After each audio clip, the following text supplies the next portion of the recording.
Assalamualaikum warahmatullahi wabarakatuh. Selamat pagi anak-anak sekalian. Bertemu kembali dengan Ibu dalam mata pelajaran administrasi perpajakan. Semoga anak-anak Ibu semua sehat walafiat.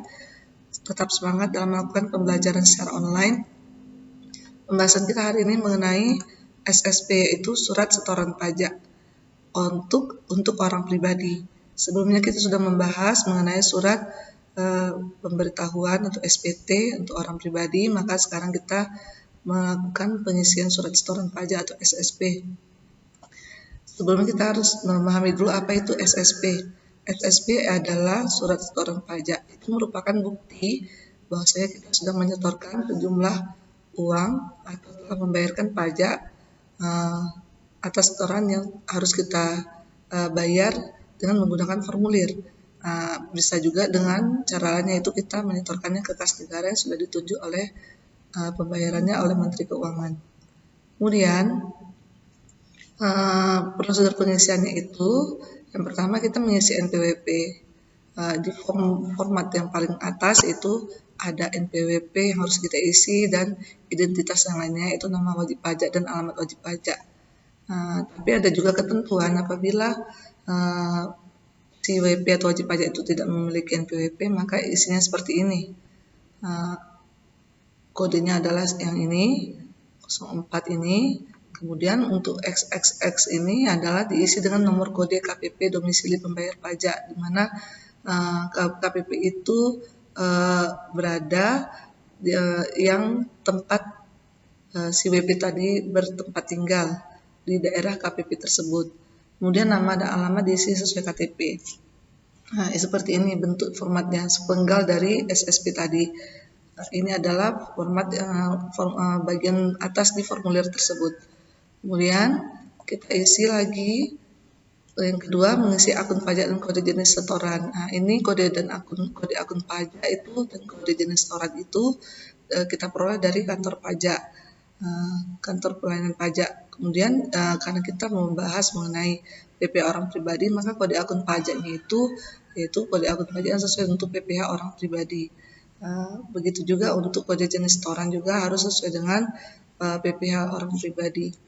Kemudian kita ke langkah ketiganya adalah mengisi iuran pembayaran. Ini maksudnya iuran pembayarannya untuk apa?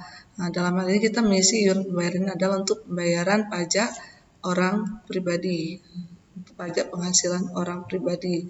Itu sesuai dengan kode jenis setoran yang sebelumnya sudah kita isi. Kemudian yang keempat, mengisi masa pajak dan tahun pajak. Ini seperti ini, masa pajak dan tahun pajak. Tahun pajak itu tahun berapa kita melakukan setoran untuk pajak tersebut, dan masa pajak itu bulan berapa kita menyetorkan pajaknya. Ini hanya tinggal kita menceklis. Kalau misalnya kita menyetorkan pajak itu di bulan Agustus, ya kita menceklis di bulan Agustus. Kita mensilang di bulan Agustus, bukan checklist ya nak, tapi silang. Kemudian surat setoran pajak ini berlaku hanya satu lembar, satu setoran pajak untuk satu jenis setoran. Jadi saat ini kalau kita harus menyetor setoran itu berbagai macam tagihan pajaknya, bisa saja mungkin untuk pajak penghasilan orang pribadi berarti satu setoran pajak, tapi kemudian kita melakukan setoran pajak untuk PPN berarti satu setoran pajak. Dia tidak bisa bercampur satu setoran pajak untuk semua jenis pajak yang kita bayarkan.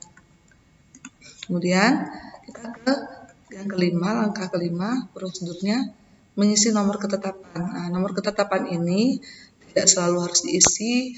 Ini kita isi apabila kita melakukan SSP-nya untuk membayar atau menyetor pajak yang kurang bayar.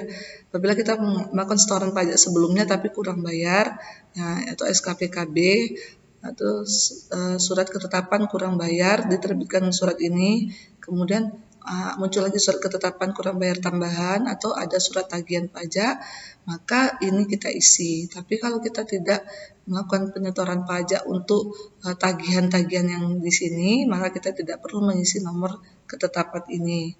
Ini hanya berlaku untuk ketetapan SKPKB, SKPKBT, dan STP atau surat tagihan pajak yang dimana kita melakukan penyetoran pajak yang kurang dibayar.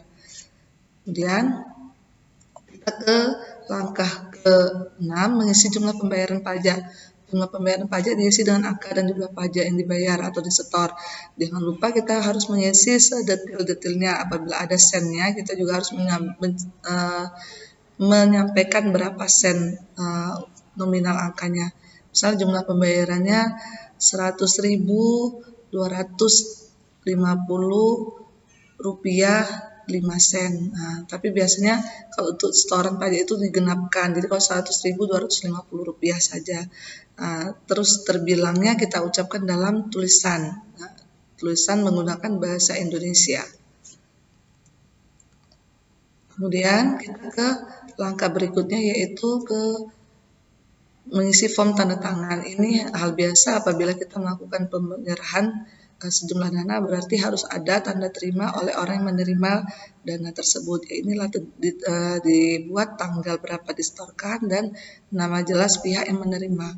Dalam ini adalah kantor penerima pembayaran pajak tersebut. Dan jangan lupa distempel oleh orang yang bersangkutan atau oleh kantor penerima pembayaran pajaknya. Kemudian kita juga membuat tanda terima bagi kita si wajib pajak atau si penyetor, yaitu seperti ini dia. Wajib pajak atau penyetor juga harus membuat tanggal dan nama jelas serta stempel cap perusahaan apabila ada. Kemudian yang langkah terakhirnya mengisi form ruang validasi kantor penerima pembayaran. Seperti ini formnya. Ruang validasi kantor penerima pembayaran diisi nomor transaksi pembayaran pajak dan diisi nomor transaksi bank atau nomor transaksi pos. Ini nomor transaksi pembayarannya berapa, itu yang mengisi adalah pihak penerima pembayaran. Kemudian seperti itu langkah prosedur pengisian SSP.